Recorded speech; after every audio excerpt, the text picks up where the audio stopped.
Today we're out here at the University of Central Florida and we're gonna be playing the disc golf course that they have here on campus. We got pretty sustained 10 to 15 mile an hour winds with some bigger gusts. So even though this course I thought would be one of the easier ones in this series, the Florida Christmas Championship Series, we're playing 6 courses from Christmas Day to New Year's Eve, trying to shoot as far under par as possible to give you guys hints at my sponsor and to get me business gifts for every 10 under par that we shoot. It's looking like this might be a little more difficult than I anticipated. There are some rules and some fun things about this series that we'll get to here in a second, but at the end of the last video, you might have seen that I pulled out my Rolo from the water. Might as well snag this guy while we're out here. And I also found this force in there. Ooh, we got a number on it and it's a force. Hey, you throwing forces on this hole? They could skip. I messaged the guy and they said that I could have it. And then they're like, wait, I gave that to a buddy who lives there because he was in Texas. And so we're gonna see if it's any different from this Destroyer, because if it's a little bit straighter, like a little bit hyzer flip up, that's gonna be pretty money. So I lost my interval in the second video of the series. Oh, get up. No! First shot of the day over the fence. It might actually be more overstable. I don't want to throw them too hard. We'll see out on the course, get some warm-ups in. Ow, ow. This is why you have a cheap phone tripod. Yeah. No, it'll be fine. Jeez, man.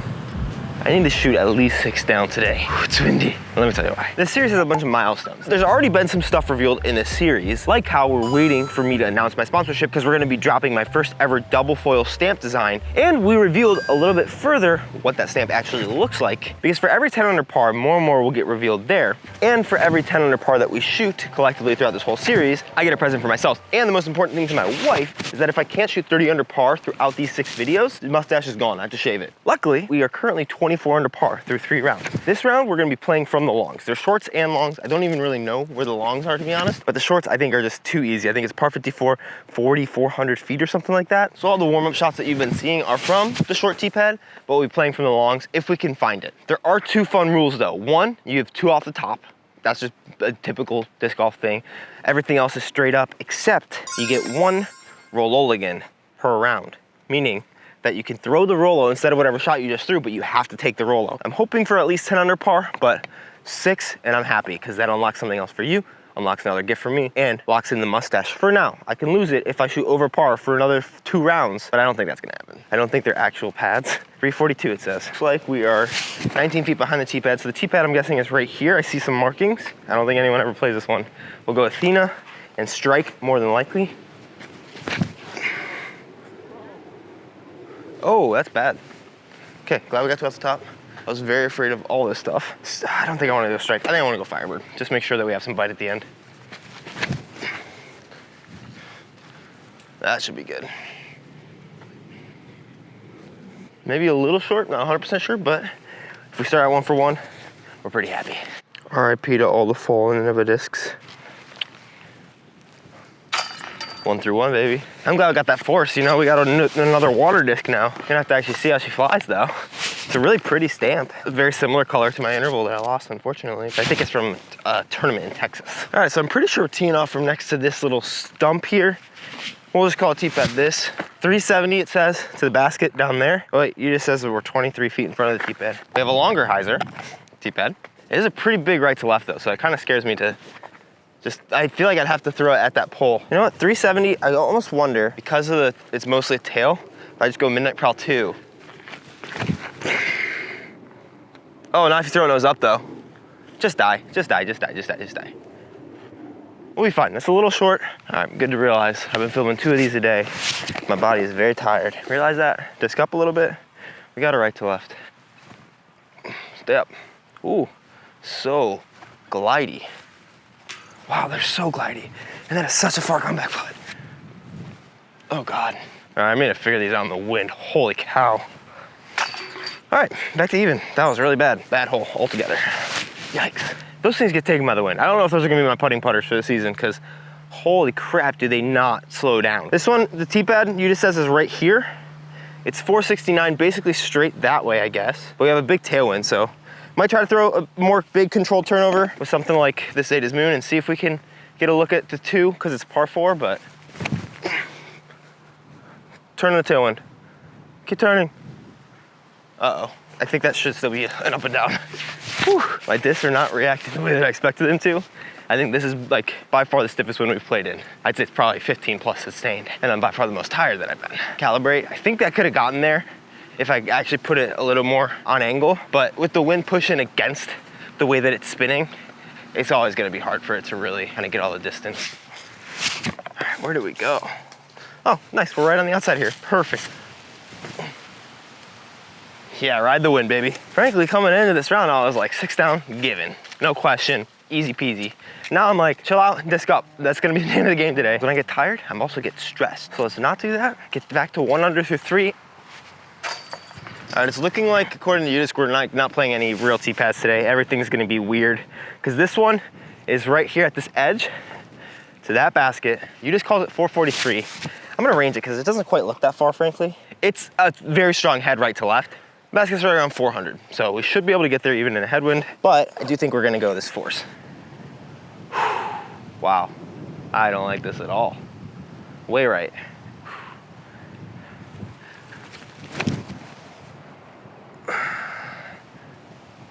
Money, dude. So good. I think I parked it. Yes! You know, I bet they call it 440 because if you play around this outside, it is a par 3, but if you play around this outside, it's like a 440-foot hole. But if you just go straight out, it's 400. 2 down through 4. Really not bad. Yeah, I think some of these holes might actually be unplayable because this one, they're saying the tee pad is right here. And I guess that's the gap we need to play through. Which is no gap. So for ones like that, I mean, it's only a 50-foot difference. We're just gonna play this normal hole. Get stable, no, skip. Yeah, that tailwind, it pushed it down. It didn't let it get stable, just push it down. That makes sense. I'm just bad, I guess. Yeah, when in doubt, throw Firebird. If I'm doubting my distance or it's like the upper end, I probably should just disc up to like my Ultra or my Firebird. This is something I talked about maybe like a week ago in a video, but if I can get a disc to the basket, but to get it past like 30 feet, I have to juice it a bit. I'd rather be able to miss short or long. It's like that Firebird I early released, but I'm 30 feet to the right. Whereas now I have a really hard up and down with the zone when I didn't even really need to throw it, you know? Maybe I just want to be like a cool boy throwing zones on forehands on 270-foot holes, but I'm not a cool boy. Cool boys get birdies. Not a cool boy confirmed. Slight tailwind, but just throw it kind of flat at it, and flat being a touch of hyzer should be pretty money. Oh no, tailwind doesn't let it. I almost wonder if I forehand the Guava because it's not quite as overstable as the Ultra.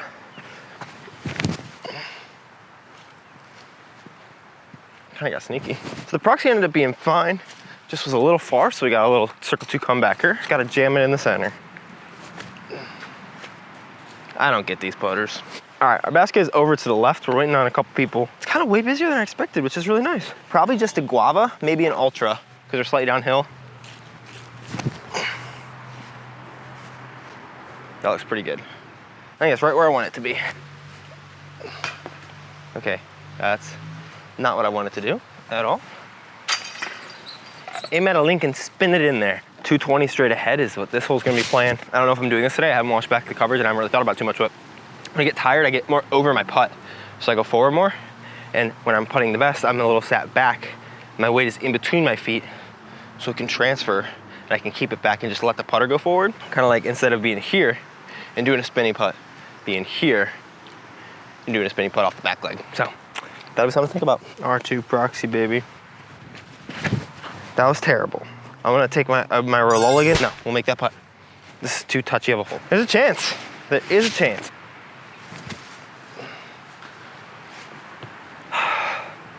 Why are these the most rolly putters in the world? They don't roll if you put them in the middle of the freaking basket.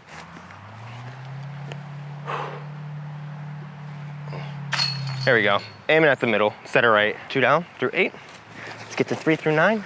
We do have like a head right to left. You can kind of see it in these flags. We're teeing off from right here. So 275 they call it. With this headwind, it really just kind of looks like a forehand. And it's not super far, but I think I'm still gonna go Firebird.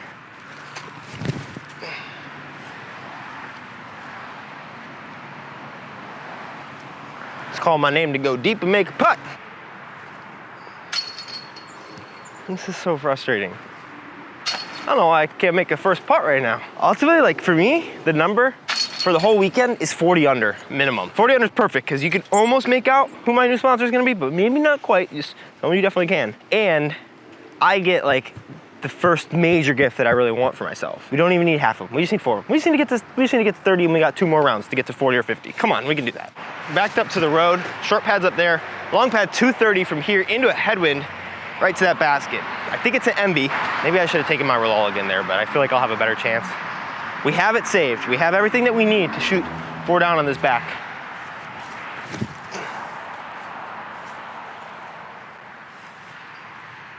I really want to make myself putt today. I really don't want to give myself any easy looks at all. Way better than I thought. Get everything out of your head. This looks like a shreddable back 9. I don't think it's quite eagleable. The par 4, it's like 550, but it also butts up to OB, so I can't even try to roll something there. Oh, this is kind of sick. We got 260 to the basket. Turnover or forehand or straight shot. I don't like those trees on the straight shot. I don't know how close those trees are on the forehand. Part of me thinks it's just a turnover flex shot, MB.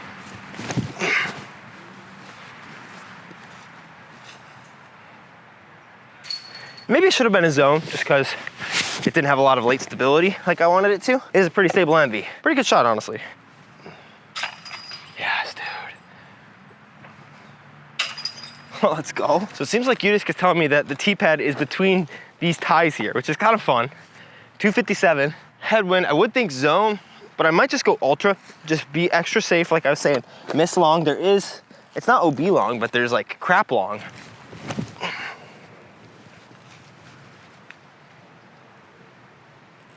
Perfect. When I think about throwing through the basket, I get it to the basket. So think about throwing through kind of like putting. Like a lot of times when I'm really sucking at putting and hitting the cage a lot, I'm like, throw it through the chains instead of just 2 of them. We get this birdie and we just keep racking them up. I mean, if we can somehow be 2 through 9 and get to like 10 down, that'd be incredible. I ace the shadow, baby.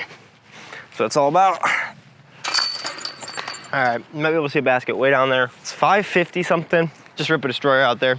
Pretty simple if you can execute 2 hyzers. I can't. Why is that so flippy here? You're joking me. I have to take my roll again. I have to. Oh no. 310. So maybe 320, 330. From here, I think it has to be a turnover, which is so touchy. But I think mid-range is probably best. And I'm probably gonna go guava. Give it the height and the turn. Don't get overstable on me. It's an unfortunate little OB. Guava's like close to the circle. We gotta make sure we don't go OB again because this is a par save, potentially. Oh man, how did we bogey that? Okay, back to 4 down. Through like 13. That's not bad. I do kind of wish I threw the midnight prowl too. I threw it as a second and it's just outside the circle for birdie. We still have 5 holes to go and we're only 4 down. All right, the normal tee pad and basket's up there. Ours looks like it's back a little bit. It says 380. We'll have a basically straight tail right to left, so pretty helping wind. It's gonna be hard to know exactly where to throw this hyzer. The wind is gonna kind of push and filter it that way, but I still think it might just be a destroyer. Why is that so straight? What the heck? I don't understand that destroyer. I don't think I've gotten huge. I really thought that was more of a stable. I threw it exactly how I wanted. Here's the force. Well, that one's even like flippier. Dude, what is going on? Maybe it should have just been Athena.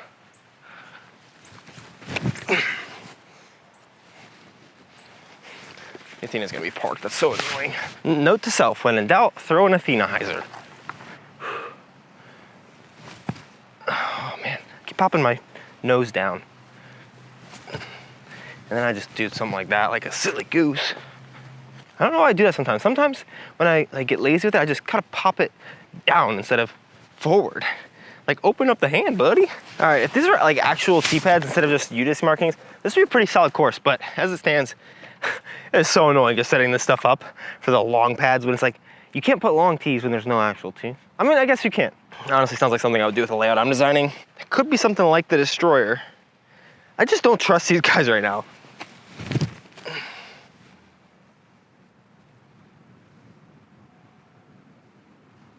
Ten more feet forward and it's perfect. Okay, now it's working. That's perfect. Yeah, I think the force is slightly straighter than that Destroyer. Solid though. Never thrown an ESP force before today. And that's frustrating.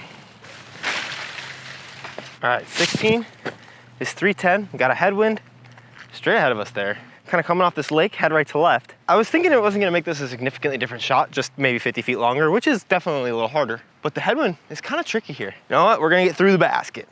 We're gonna throw this Destroyer. Why is it lifting in a right to left cross? It's gotta be a different wind up there. The wind is coming straight this way. What in the world, dude? Distance was spot on. Today's round's kind of been a struggle fest so far. We're gonna have to pick it up.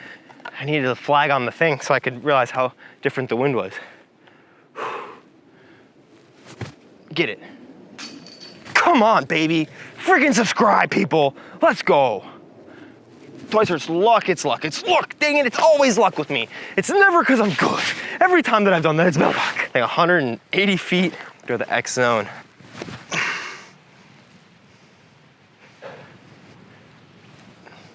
Yeah, let's go. One more, we're 6 down. No bogeys, our basket is across the water. This is the long pad according to UDisc. One more birdie, one more water carry. 405 from here.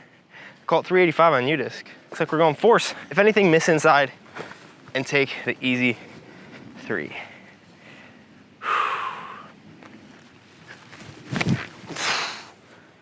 Just like that, miss inside, take the easy 3. That's fine. And that's plenty of distance to get there. I didn't really want to leave it out even wider. I was just hoping, hey, if the wind wants to pick it up and flip it and do something weird like's been happening all day, maybe we park it. Otherwise, we're just gonna throw it the right distance and hope to be a little bit left.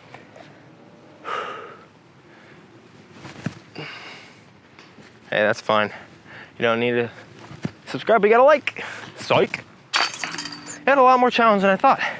And that means that we are 30 down total after the 4th round of the Florida Christmas Championship Series. Welcome back to the wall. Was glad to sneak out that 600 par. That way we got to 30 under, which means the stash is officially saved. I can still bogey holes. I might have just given away the goose it's saved. I'm not shooting over par for the next 2 videos, guys. Come on. But this means a couple new things. Gift for me, gift for you. Gift for me is actually going to be something that is going to be really helpful because on cameras, there are like filters that you can put on them. One of them is for the sun to make sure that footage looks good, but then there's also something called a polarizer, which like gets rid of glare and reflections. And I found this filter that I really want. Oh, it looks like it actually just went down in price, which is awesome. But it is this. It's a 2-in-1 filter. One of them is a polarizer and one of them is an ND. So I'm gonna snag that for myself, which looks like we saved money, $95.99. First time we did that. It was $130 like last week. So we're saving some cash on that one. Got the new keyboard already as well, which is nice and beautiful here. But for you guys, we're gonna do a little bit of a reveal. Here's what the stamp looks like right now. And this is what it looks like for the 30 under par. A little bit less pixelated, a little bit closer to the true colors that we're gonna be having, at least in the render. However, I did get some unfortunate news. There was a slight delay. Obviously, we knew it could happen because of stamping, but it ended up that it's getting shipped out to me today. So if UPS is like really on their game, we will still be able to do the video on the 31st, but more likely it's looking like the 2nd. So the first day after all the holidays. It looks like that's when the announcement video is going to be coming, which is somewhat unfortunate because I would love to have it the 31st. I had some things planned to shoot with everything that's going to be coming in that box on the 1st, but it's also good because places are closed over the holidays. And if the disc drop sells out, they won't be able to restamp more. But if it is on the 2nd, they'll be able to restock continuously. So everyone will get a chance to get their discs. But because of this semi-bad news, I wanted to give you guys another little hint as to who it's going to be. And so my sponsor is one of these companies. Hope that narrows it down for you. See you guys in the next one. Go ahead and watch the rest of the series that are over here, and see you tomorrow. I really hope it gets there so that I can make these videos, but I don't trust that UPS is going to be expediting shipping for free. I was like, is there a way to expedite it or overnight it or anything? They're like, yeah, but the price goes from $27 to $430. So January 2nd is the new announcement date. Maybe sooner. Maybe I surprise you. Maybe this is all fake. It's not, but maybe it is. See you tomorrow. Bye.